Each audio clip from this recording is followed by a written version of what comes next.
Hey everyone, welcome back to my YouTube channel. So this is your ACCA tutor, Manisha Gupta ACCA. In today video, we are going to solve section A question from the topic sales mix and the quantity variance, and these all questions are from the Copland exam kit. Okay, so if you guys are ACCA PM student appearing for a PM exam, then this video is going to be useful. So in today video, we are going to crack the concept of sales mix and quantity variance, and together we are going to solve this section A question. So stay tuned with this video, watch it till end, and let me know in the comment box whether it was fruitful or not. Okay. Before we start the solving the question, let's recap the formula for the sales variance. So while we are preparing the flexible budget, उसमें हम लोग क्या कर रहे थे? हम लोग total sales variance निकाल रहे थे. But उस total sales variance was made up of your sales price variance and the sales volume variance. Sales price variance की बात की जाए तो, so how can this variance will arise when there is difference in the selling price? Selling price means what the actual selling price was and what is the budgeted selling price. So difference of these two, and if we multiply this difference with the actual quantity sold, this will give you the sales price variance. Alright, so just remember the formula. पहले हम लोग actual selling price लेंगे और budgeted selling price, इन दोनों को difference को हम लोग multiply करेंगे with actual quantity sold, then this will give us the sales price variance. Now sales volume variance, इसमें वॉल्यूम में क्या आता है? बेसिकली सेल्स वॉल्यूम में वॉल्यूम की वजह से मींस क्वांटिटी की वजह से डिफरेंस आ रही है. That means what is the actual quantity sold and what is the budgeted quantity we have decided to sold. Difference of this two should be multiply with the standard margin. This will give you the sales volume variance. But standard margin here means it could be standard contribution or standard profit. It's depend in which accounting costing system we guys are following. If we are using the marginal costing system, in that case this standard margin will be the standard contribution per unit. But if we guys are using the absorption costing, in that case it will be the standard profit per unit. Okay, so difference of these two will be your sales volume variance. But whatever the costing we guys are following, the price variance will be same. There is no changes in the price variance. Okay, so it will only impact the sales volume variance. It's depend which costing system we guys are following. Okay, now the new variance which we have to study in the F5 is the sales mix and the quantity variance.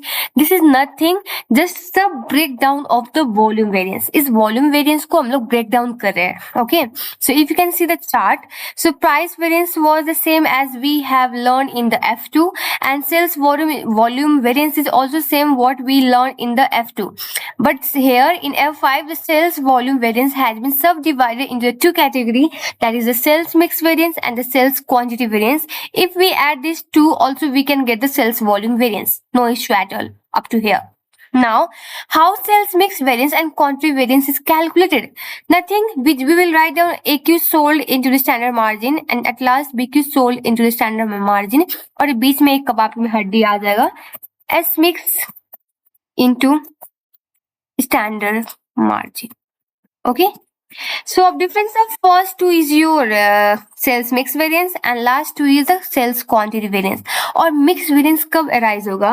Suppose organization में they are selling the two product A and B, and as per budget decide हुआ कि 5,000 of A we will sold and 5,000 of B we will sold. So in total we are selling 10,000 unit. So proportion is 50-50%. But actually we have sell 4,000 of A and 6,000 of B. So now proportion has been changed. Previously we have decided to sell 50-50%. Now it's now 40-60% ratio, right? So here sales mix variance will arise. Okay. So now come back to the kit and we will solve the question. Question number first. First is asking you what is the adverse sales price variance to the nearest dollar. See, whenever you see the blank option, please check the instruction given by the examiner. They want you to put your final answer to the nearest dollar. So don't keep any decimal. If you are getting any decimal in your final calculation, don't keep it. Just round it off to the nearest dollar and write down in this box. Okay, and they also said sales price variance will be adverse. So don't need to put up your negative sign as well. Okay. So sales price variance, the formula is this one. Okay. So Bloom is proud to announce that it has managed to maintain its market share despite an overall increase in the market size by 10%. What this sentence means कि ये जो Bloom company था ये अपना market share maintain करके रखा even the market size 10% से बढ़ा. सो जैसे कि फॉर एग्जाम्पल मेरा मार्केट शेयर 10% था और उसका वैल्यू इज 100. ठीक है, 10% का अकॉर्डिंग मेरा market share is 100. So what is the market size here? How can we calculate? x into 10% equal to करेंगे तो it is equal to 100. So यही बोल रहे हैं, ये मेरा मार्केट शेयर साइज है, इसका 10% मेरा मार्केट शेयर है विच इज द 100. अभी एज्यूम करते हैं. सो what is the value of x? 100 divide by 10% which will give the 1000.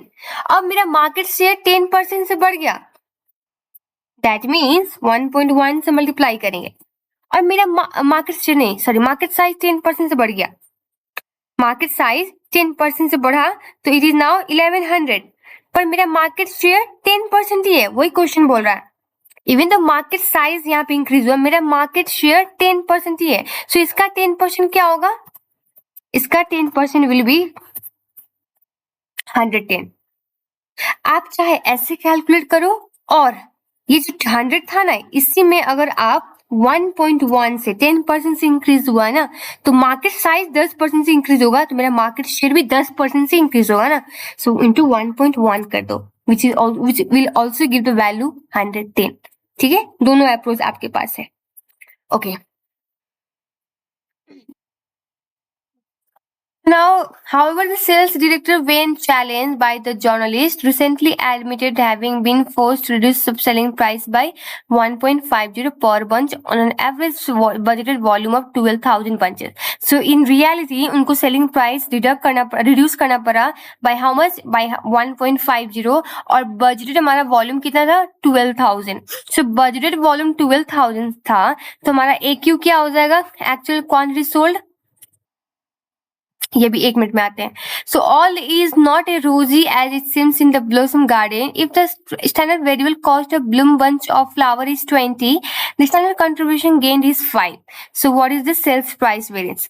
अब देखो हमको क्या चाहिए? Actual selling price and the budgeted selling price. Question में एक्चुअल सेलिंग प्राइस के लिए बोला कि 1.5 से रिड्यूस किया एज पर बजट जो था हमारा उसमें हम लोग 1.5 का रिडक्शन किया. ठीक है, ये बोल रखा है. पर बजटेड कितना है वो भी नहीं बोल रखा है, बट इतना बोल रखा है कि स्टैंडर्ड वेरिएबल कॉस्ट हमारा 20 है, स्टैंडर्ड कंट्रीब्यूशन 5 है. So what will be our standard selling price? It will be 25. क्यों? क्योंकि स्टैंडर्ड कॉस्ट में से स्टैंडर्ड सेलिंग प्राइस में से अगर हम लोग वेरिएबल कॉस्ट घटा दे तो वो कंट्रीब्यूशन देता है. सो वेरिएबल कॉस्ट यहाँ 20 and contribution is 5. So which will give the budgeted selling price of 25.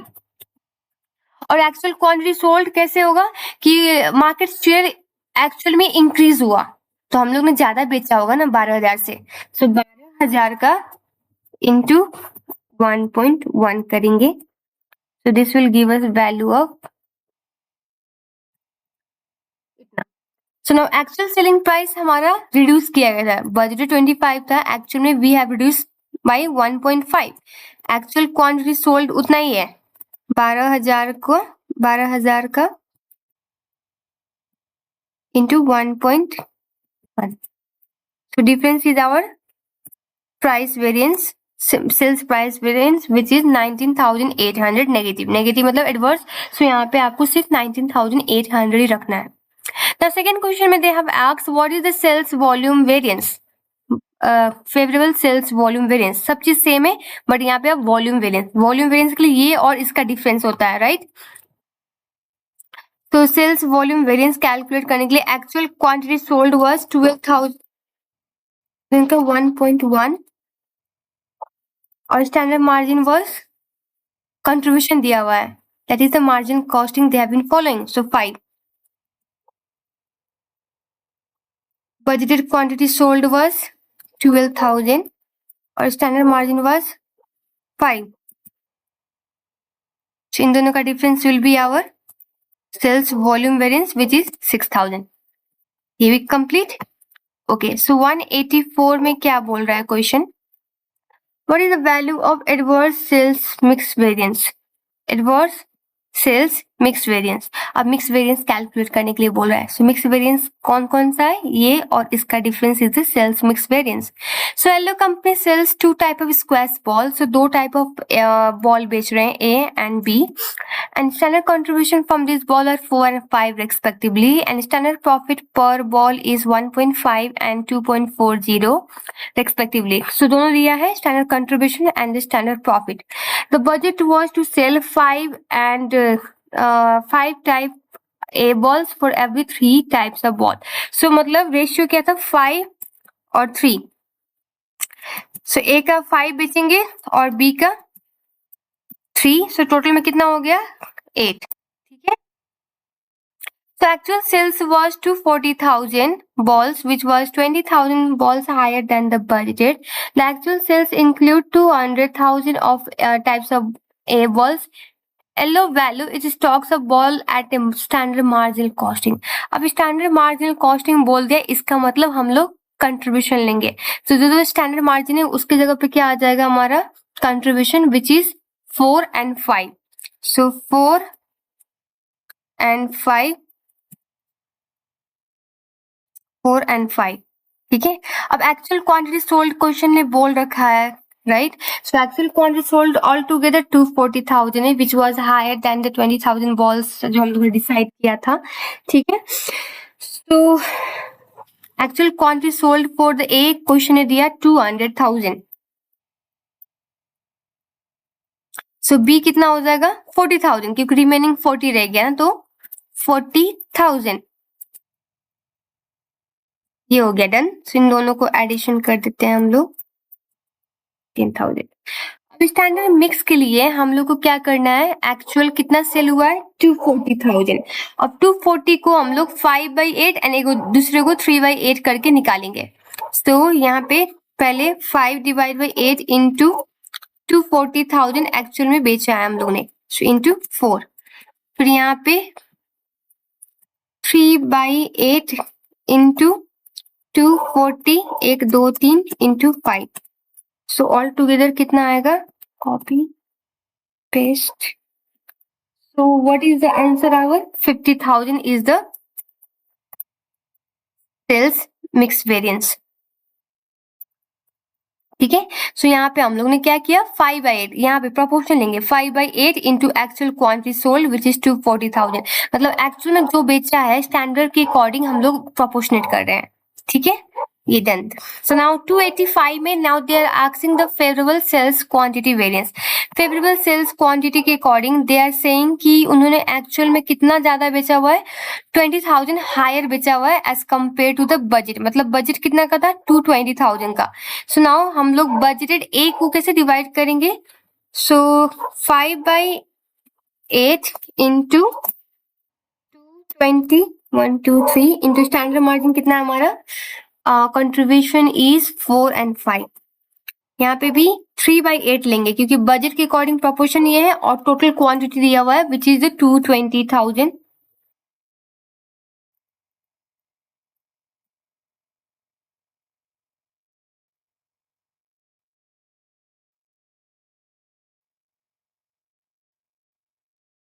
Which is 87,500. ठीक है. बजटेड क्वांटिटी ए और बी के लिए पर्टिकुलर स्पेसिफिकली नहीं दिया था, but they have given in the total. बस क्या बोला? जो एक्चुअल क्वांटिटी हम लोग ने बेचा है वो 20,000 ज्यादा बेचा है as compare to the budget. मतलब बजट कितना का था? 220,000 का. बजट में ए का proportion was 5/8 and 3/8 for the B. उसके अकॉर्डिंग उससे हम लोग 220,000 को प्रोपोर्शनेट करेंगे. ठीक है. एंड लास्ट में 186, 2 क्वेश्चन और बाकी है. ओके. सो यहाँ पे क्या बोल रहा है question? Which one of the following best give the favourable sales mix variance in the July. Okay, sales mix variance in July. So again हमको सेल्स मिक्स कैलकुलेट करना है. अब हमारे पास प्रोडक्ट x एंड y है, not a and b. x divide by y. ठीक है. So now Jones monthly absorption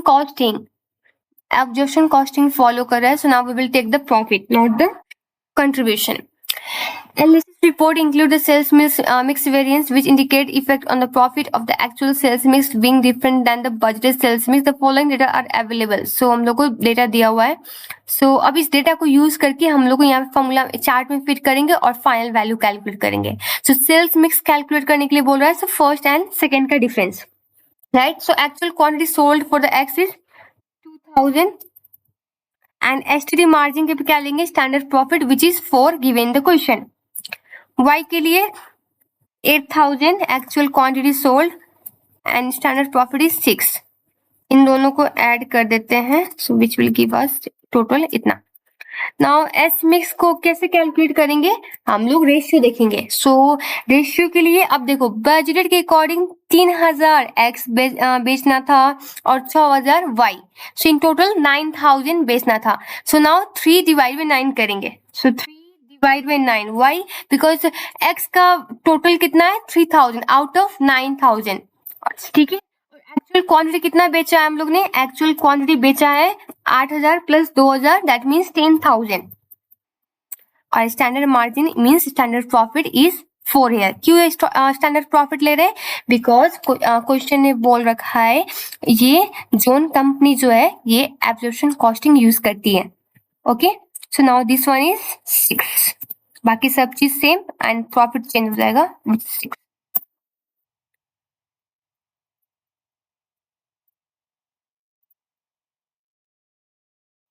तो कितना आया हमारा मिक्स वेरिएंस, 266.7.